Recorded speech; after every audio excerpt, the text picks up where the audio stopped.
اب پوچھا گیا فرد کتنی قسم کی ہوتی ہے. آپ کو زیادہ کنفیوز نہیں کروں گا کیونکہ پہلے ہی ایک کنفیوژن سے بھرا ہوا ٹاپک ہے یہ زمینوں کا. پٹواریوں نے اور تحصیلداروں نے اس کو بہت زیادہ کمپلیکیٹڈ کیا ہوا ہے، لیکن کمپلیکیٹڈ ہے نہیں. انفیکٹ اب آہستہ آہستہ وہ کمپلیکیشنز ختم ہو رہی ہیں، وہ میں آپ کو بعد میں بتاتا ہوں.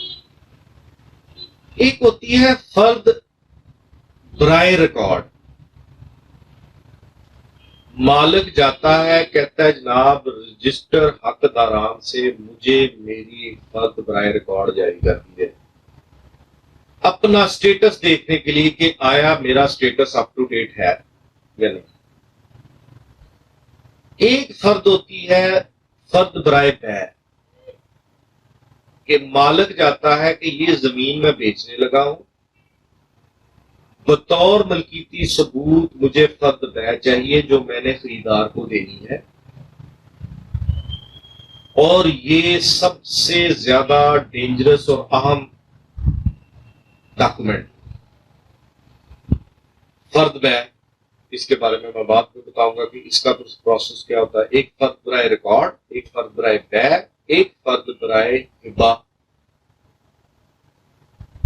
کہ آپ نے ہبہ کرنا ہے اس کی، ایک فرد برائے رہن. یہ ہے 4 قسم کی فردات جو عام طور پر نکلتی ہیں. اس کے علاوہ بھی فردات نکلتی ہیں. مثلا ایک بندہ ضمانت پہ رہا ہونا ہے، اس کا آرڈر پاس ہو گیا کہ جناب آپ اتنے کے مچلقہ جات شیورٹی بانڈ جمع کروائیں. عدالت کہتی ہے میں مالک ہوں جتنے کا 1 لاکھ روپے کی شیورٹی کا، میں 1 لاکھ سے زائد مالیت کی زمین کا مالک ہوں. اب میں پٹواری کے پاس جاؤں گا اور پٹواری سے کہوں گا کہ مجھے فرد جاری کی جائے، میں نے شیورٹی بانڈ دینا ہے، مجھے وہ فرد جاری کی جائے، میں نے وہ ضمانت نامہ دینا، میں نے وہ مچلقہ دینا عدالت میں. پٹواری وہ فرد جاری کر دیتا ہے جس کی تصدیق تحصیلدار کرتا ہے، اس کے ساتھ اس کی ویلیویشن رپورٹ بھی دے دیتا ہے. ایک فرد یہ بھی ہے.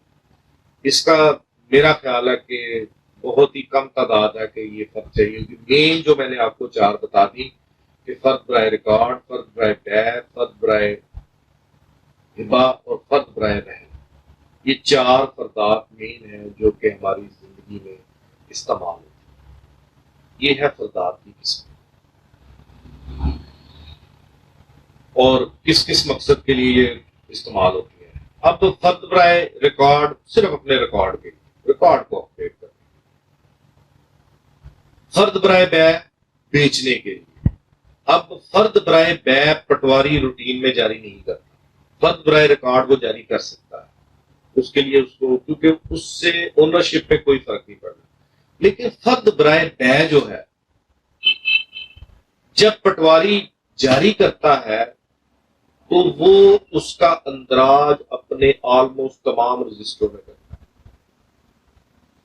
اور فرد برائے بیع تب تک جاری نہیں ہوتی جب تک اصل مالک نہ آ جائے یا اس اصل مالک کا مقرر کردہ مختار عام نہ جائے. مختار عام جائے گا یا اصل مالک جائے گا تو فرد جاری ہوگا. اب وہ فرد برائے بیع ایک تو وہ اپنے رجسٹر حقداران پہ جو فرد جاری کر رہا ہے اس کے اوپر انگوٹھا لگوائے گا اور اپنی پینسل سے لکھ دے گا کہ اس میں فرد برائے بیع جاری کر دی گئی.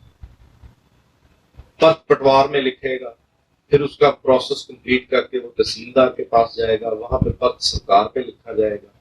فرد سرکار پہ لکھنے کے بعد تحصیلدار اس کو اوکے کرے گا. اوکے کرنے کے بعد نوعیت زمین لکھے گا. نوعیت زمین وہ لکھے گا کہ یہ زرعی ہے، یہ ریزیڈینشل ہے، یہ کمرشل ہے. یہ جو بھی ان کا ریونیو ریکارڈ، کمرشل پراپرٹی کو ریونیو ریکارڈ ڈیل نہیں کرتا، لیکن اگر کمرشل پراپرٹی ڈکلیئر ہو چکی ہے اس کا ریکارڈ ان کے پاس ہے تو وہ جاری کریں گے. یہ سارا کچھ سلسلہ تھا۔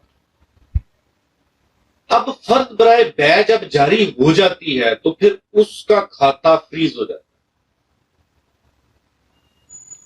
یا تو مالک آ کے بتائے کہ فرد برائے بے اصل میرے پاس ہے، میرا سودا نہیں ہو سکا، وہ ساتھ لگے گی، اس کو کینسل کیا جائے گا، پھر اس کا جو وہ فریز کیا ہوا ہے اس کا اکاؤنٹ وہ بحال ہوگا، یا فرد برائے بے استعمال ہو چکی، رجسٹری ہو چکی، رجسٹرڈ سیل ڈیڈ پٹواری کے پاس آئے گی تو وہ پھر اس سیل ڈیڈ کا انتقال چڑھانے کے لیے جو میں نے پہلے بیان کیا، پھر اس کو اس پرانے مالک کو جو ہے اس کا کھاتا جو ہے وہ بطور سابقہ مالک آ جاتا ہے، موجودہ مالک کے طور پر جس نے وہ پراپرٹی خریدی اس کا۔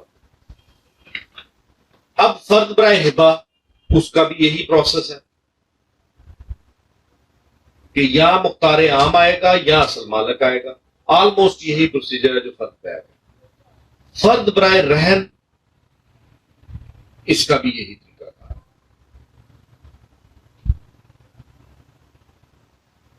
تھوڑا بہت ڈفرنس ہے لیکن اس کا بھی طریقہ تھا، اور یہ سب سے اہم 3 فردات ہیں۔